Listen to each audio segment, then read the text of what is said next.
Assalamualaikum warahmatullahi wabarakatuh. Saya Cindy Aulia dengan NIM 24810700096 dari jurusan PGMI 4D. Di sini saya akan membacakan jawaban UTS saya terkait pembelajaran IPA di MI atau SD. Baik, untuk jawaban pertama, yaitu jawabannya pada kasus tersebut, guru hanya meminta siswa membaca buku teks dan mengajarkan LKS yang berisi pertanyaan definisi.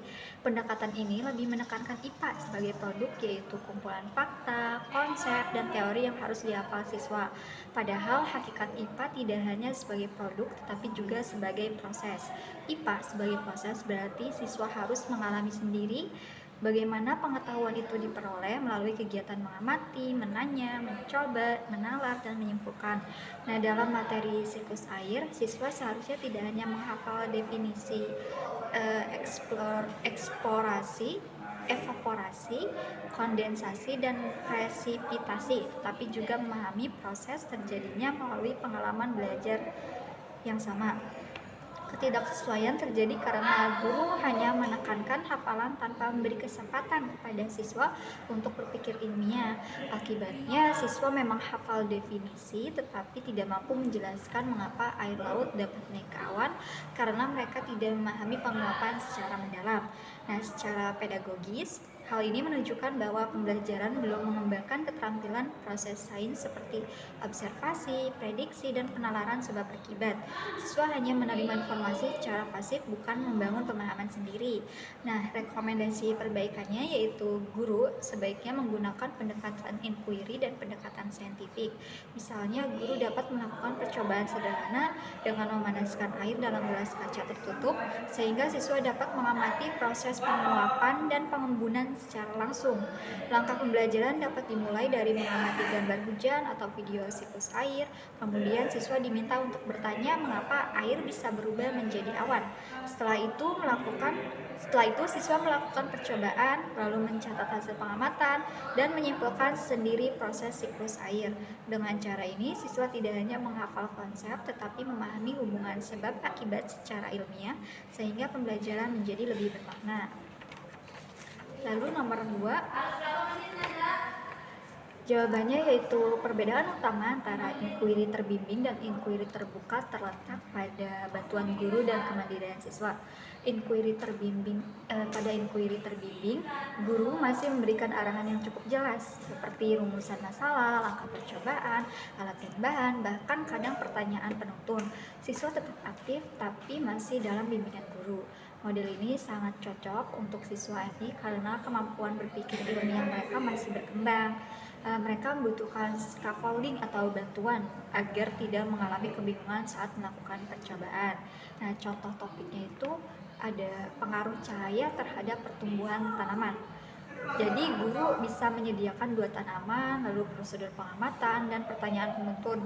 Siswa mengamati perubahan pertumbuhan tanaman yang terkena cahaya dan yang tidak.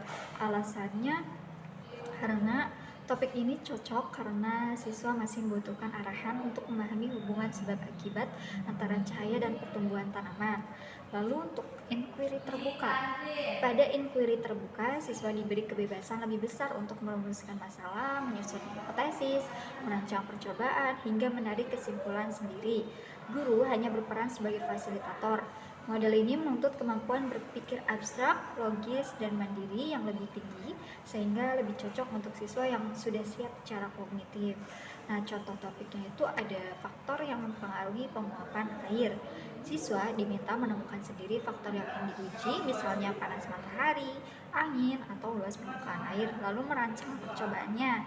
Alasannya topik ini cocok karena siswa dapat mengeksplorasi banyak kemungkinan dan belajar berpikir mandiri meskipun hanya efektif jika kemampuan siswa sudah cukup baik.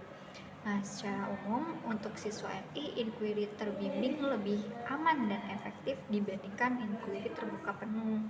Lalu yang ketiga, jawaban ketiga, pada pembelajaran IPA materi sifat-sifat cahaya, guru sudah menerapkan langkah awal pendekatan saintifik dengan menayangkan video pada tahap mengamati. Namun, pada tahap menanya, hanya 2 siswa yang aktif bertanya. Lalu, guru menyimpulkan informasi dengan membagikan LKS yang prosedurnya sudah jadi. Nah, kondisi ini menunjukkan bahwa proses pembelajaran belum sepenuhnya mencerminkan hakikat IPA sebagai proses ilmiah. Menurut Piaget, belajar terjadi ketika siswa mengalami konflik kognitif atau ketidakseimbangan antara pengetahuan lama dengan fenomena baru yang mereka temui. Konflik ini akan mendorong siswa untuk bertanya, mencari penjelasan, lalu membentuk skema kognitif baru melalui proses asimilasi dan akomodasi. Jika tahap menanya melemah, maka konflik kognitif tidak berkembang secara optimal. Siswa tidak terdorong untuk berpikir kritis karena mereka tidak merasa perlu mencari jawaban atas fenomena yang diamati. Mereka hanya menerima informasi secara pasif dan mengikuti langkah kerja yang sudah disiapkan guru. Akibatnya, pemahaman yang terbentuk hanya bersifat hafalan, bukan hasil konstruksi pengetahuan sendiri. Hal ini sangat berkaitan dengan konsep inquiry dalam pembelajaran IPA. Inquiry pada dasarnya adalah proses mencari dan menemukan pengetahuan melalui penyelidikan ilmiah. Tahap awal inquiry justru dimulai dari munculnya pertanyaan siswa terhadap suatu fenomena. Nah, pertanyaan tersebut menjadi dasar untuk melakukan observasi lebih lanjut, menyusun dugaan, melakukan percobaan, hingga menarik kesimpulan. Nah, dalam kasus ini, guru langsung memberikan LKS dengan prosedur tetap, sehingga siswa tidak diberi ruang untuk merumuskan masalah sendiri. Padahal dalam konsep inquiry, siswa tidak diberi ruang. Siswa seharusnya dilibatkan sejak awal untuk bertanya seperti mengapa cahaya bisa dipantulkan oleh cermin, atau mengapa pensil yang dimasukkan ke dalam air terlihat bengkok. Nah, pertanyaan seperti ini akan memunculkan rasa ingin tahu dan menjadi awal dari proses berpikir ilmiah. Jika tahap menanya diabaikan, maka esensi inquiry hilang karena siswa hanya melakukan percobaan sebagai rutinitas, bukan sekadar upaya untuk mencari jawaban. Pembelajaran menjadi bersifat prosedural, bukan investigatif. Oleh karena itu, guru seharusnya memperkuat tahap menanya dengan memberikan stimulus yang lebih menarik, seperti demonstrasi langsung atau fenomena yang menimbulkan keheranan. Guru juga dapat menggunakan pertanyaan pemantik agar lebih banyak siswa berani bertanya. Dengan demikian, konsep inquiry benar-benar muncul sejak awal pembelajaran dan membantu siswa membangun pemahaman yang lebih mendalam serta bermakna.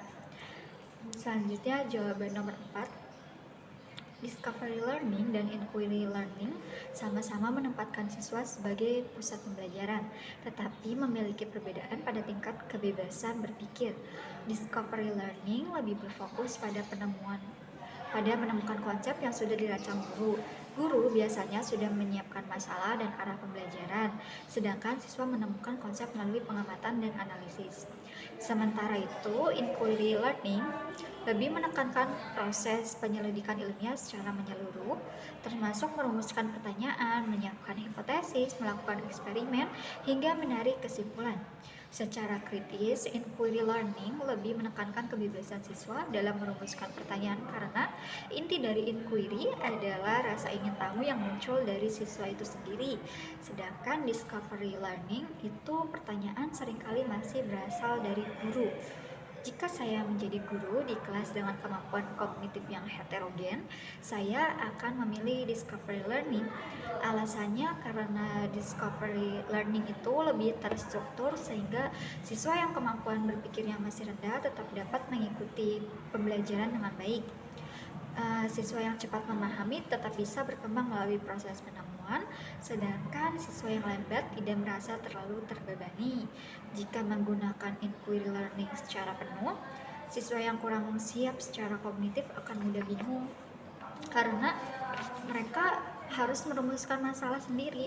Hal ini dapat menyebabkan ketimpangan partisipasi dalam kelas. Oleh karena itu, discovery learning lebih realistis dan efektif diterapkan pada kelas MI yang kemampuan siswanya beragam. Nah, selanjutnya jawaban nomor 5, poin A, kesesuaian dengan tahap perkembangan kognitif Piaget. Nah, menurut Piaget, siswa kelas 3 yang berusia 8-9 tahun berada pada tahap operasional konkret. Pada tahap ini, anak mampu berpikir logis tetapi masih terbatas pada hal-hal yang konkret dan nyata. Mereka belum mampu berpikir abstrak secara kompleks seperti merumuskan hipotesis ilmiah secara mandiri. Karena itu, penerapan inquiry terbuka kurang sesuai untuk siswa kelas 3. Ketika guru meminta mereka merumuskan masalah dan merancang percobaan sendiri, sebagian besar siswa mengalami kebingungan karena kemampuan berpikir ilmiah mereka belum matang. Hal ini terbukti dari 70% siswa yang bingung dan hanya 10% yang mampu membuat pertanyaan ilmiah. Ini menunjukkan bahwa tuntutan pembelajaran terlalu tinggi dibandingkan tahap perkembangan kognitif mereka. Lalu untuk poin B, rekomendasi model alternatif. Model yang lebih tepat adalah inquiry terbimbing. Nah, dalam model ini, guru tetap memberikan kesempatan kepada siswa untuk aktif mengamati dan berpikir, tetapi dengan bantuan pertanyaan penuntun dan prosedur yang lebih jelas. Misalnya, guru itu bisa bertanya kayak, menurut kalian benda mana yang akan tenggelam? Atau mengapa daun bisa terapung tetapi batu tenggelam? Nah, guru juga dapat menyediakan tabel prediksi dan langkah percobaan sederhana sehingga siswa fokus pada proses pengamatan dan penalaran, bukan kebingungan menemukan langkah. Nah, secara evaluatif, inquiry terbimbing lebih sesuai karena tetap melatih keterampilan proses sains, tetapi tetap selaras dengan tahap operasional konkret siswa kelas rendah. Selain itu, demonstrasi interaktif juga bisa menjadi alternatif yang baik karena siswa dapat melihat langsung fenomena sambil tetap dibimbing guru. Dengan demikian, keberhasilan pembelajaran IPA tidak ditentukan oleh seberapa bebas siswa belajar, tetapi seberapa tepat model yang digunakan sesuai dengan tahap perkembangan mereka. Cukup sekian yang dapat saya sampaikan. Kurang lebihnya mohon maaf. Wassalamualaikum warahmatullahi wabarakatuh.